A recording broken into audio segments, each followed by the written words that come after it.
It was just another evening in Los Angeles. The streets shimmered under the glow of streetlights, and the air carried the faint hum of traffic. Malcolm Grant, a billionaire known for his lavish lifestyle, walked alone, lost in thought. To the outside world, he had everything: wealth, fame, power. But deep down, something always felt missing, a void that money couldn't fill. Wandering through the quieter part of town, he found solace in the simplicity of the streets, blending into the crowd like an ordinary man. But tonight would be different. As he strolled past an empty alleyway, something made him stop. A figure lay motionless on the cold pavement. A young woman, barely breathing. Her clothes were tattered, her face pale, her body frighteningly still. For a moment Malcolm's heart pounded in his chest.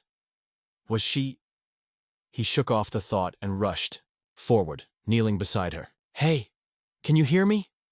His voice was urgent, but she didn't respond. He gently shook her shoulder, feeling the chill of her skin against his fingertips. She was alive, but just barely. A wave of concern hit him like never before. Who was she?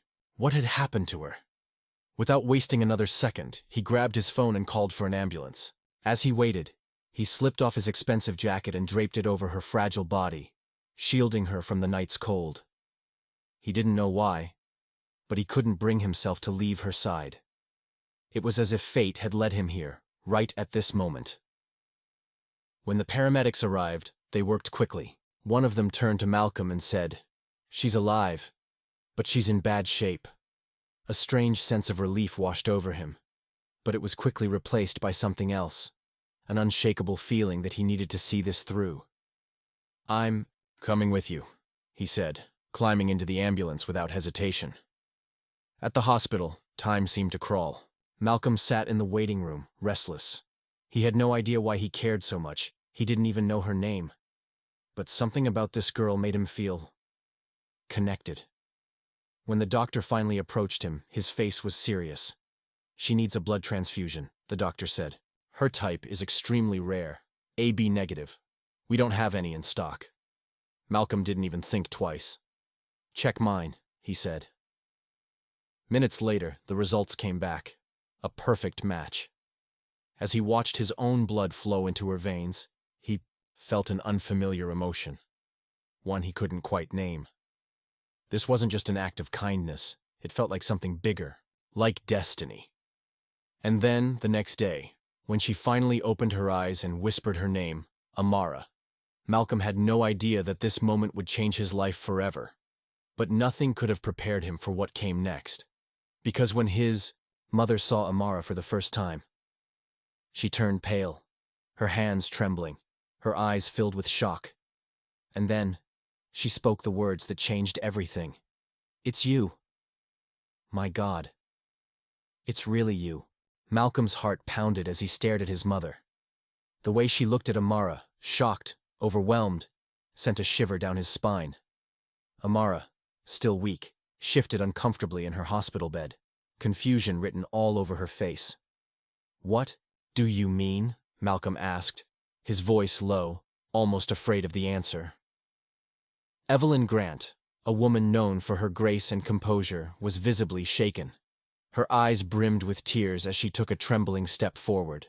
She reached out as if she wanted to touch Amara but hesitated. "Malcolm, she's your sister," Evelyn whispered. The words hung in the air, heavy and impossible.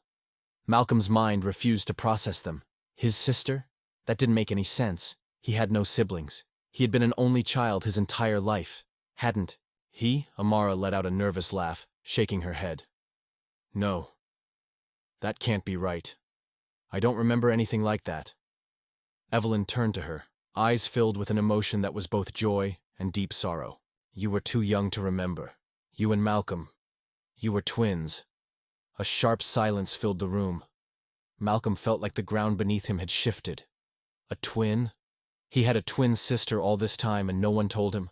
"That's not possible," Amara whispered, pulling the hospital blanket closer around herself as if it could shield her from this overwhelming truth. I grew up alone.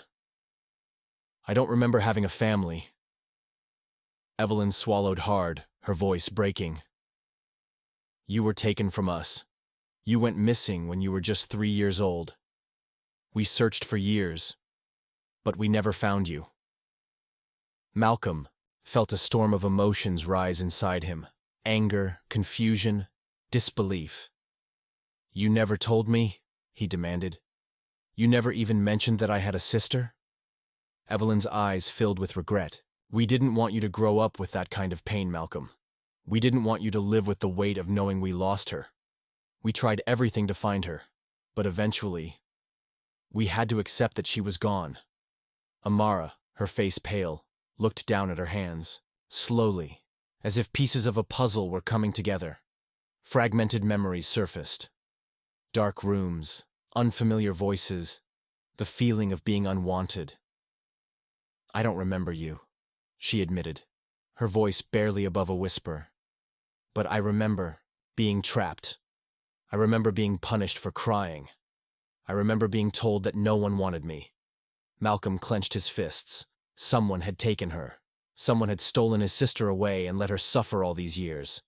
"I won't let this go," he said firmly, his jaw tight with determination. "I'll find out who did this."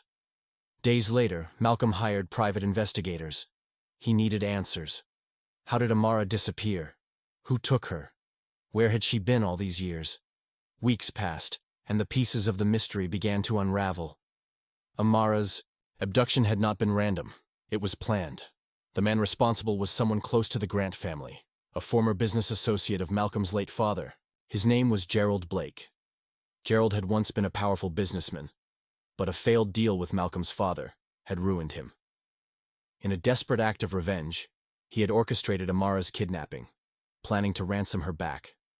But before he could, he was arrested for unrelated crimes, and Amara was abandoned, left to suffer in silence while her family never stopped searching. Malcolm was furious. The injustice of it all burned in his chest. His sister had been stolen from him, forced into a life of suffering, while the man responsible had lived his life without consequence. Then, another twist came. One evening, Malcolm received a call from his investigator. "We found Gerald Blake," the voice on the other end said. "But there's something you need to know. He's dying, terminal cancer. He wants to see Amara." Malcolm gritted his teeth. The man who destroyed his sister's life wanted to talk? After all this time? After everything she had suffered? When he told Amara, she surprised him. "I want to see him," she said without hesitation. Malcolm frowned. "You don't owe him anything." "I know," Amara said, her voice steady, "but I need answers." The next day, they walked into a quiet hospice facility. Gerald lay in a hospital bed, weak and frail. His skin was pale, his eyes hollow. When he saw Amara, he inhaled sharply. "You've grown," he murmured. "I never thought I'd see you again." Amara stood tall, but Malcolm could see her hands trembling. "Why did you do it?" she asked, her voice sharp with years of unspoken pain. "Why did you take me?" Gerald sighed, his breath shaky.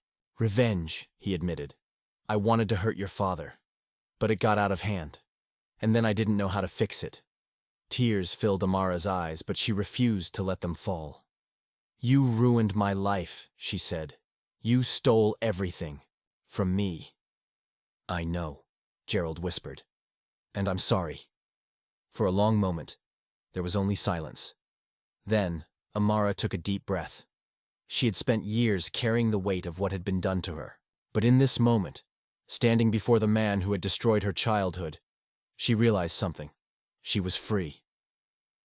Without another word, she turned and walked away. Malcolm and Evelyn were waiting outside. As she stepped into the fresh air, she felt something she hadn't felt in years. Relief. "I'm done running," she said softly. "I'm ready to move forward." And for the first time in her life, she truly believed it.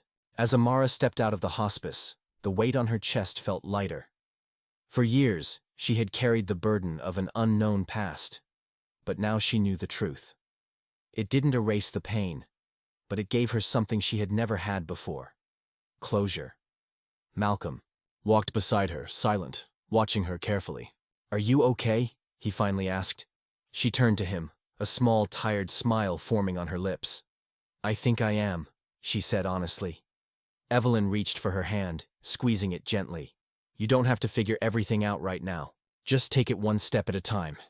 Amara nodded, knowing she wasn't alone anymore. She had a family, a real family. One that had never stopped looking for her, even when she had no idea they existed. In the following weeks, Malcolm made sure Amara had everything she needed to rebuild her life. He insisted she stay at his estate while she decided what she wanted to do next. At first, it felt overwhelming, going from having nothing to suddenly having everything. But Malcolm made sure she never felt like a guest. This was her home now. One evening, as they sat by the grand fireplace, Amara turned to Malcolm. "You really don't have to do all this for me," she said softly. "I don't want to be a burden." Malcolm scoffed. "You're not a burden. You're my sister." He paused before adding, "I missed 20 years of your life, Amara. I'm not going to waste another second." Tears welled up in her eyes, but this time, they weren't from pain. They were from gratitude. As the days passed, she started to let go of the past, little by little. She met people who truly cared for her. Malcolm's staff, his close friends, and even Evelyn, who showered her with the motherly love she had never known. It was strange at first, being cared for without conditions, but for the first time in her life, she let herself accept it. One afternoon, Malcolm surprised her with something that left her speechless. He had found the small locket she had been wearing when she was taken as a child. It had been locked away in police evidence for years, forgotten. Inside was a tiny, faded picture of their parents holding her and Malcolm as babies. Amara held it in her hands, her fingers trembling. "I don't remember them," she whispered. "But this makes me feel like I do." Malcolm smiled. "They would have loved you so much." A quiet tear slid down her cheek, but this time, it wasn't out of sadness. It was because, for the first time, she truly felt like she belonged somewhere. The past had stolen so much from her, but it wouldn't define her future. She had a second chance, a real one, and she was ready to live it. As she looked at Malcolm, she knew one thing for sure. She wasn't alone anymore. She never would be again.